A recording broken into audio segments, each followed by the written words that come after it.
power and data cables are available in standard lengths of 5, 10, 15 and 20 meters. In some cases, lengths of up to 25 meters are also possible.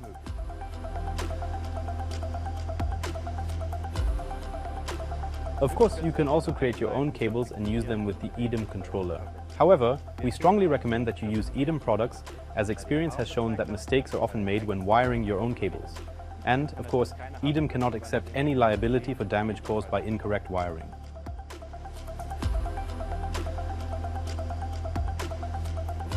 In principle, all EDIM controller cables are suitable for use in a drag chain. However, care must be taken to ensure that the minimum bending radius is met. This is 7.5 times the cable cross-section.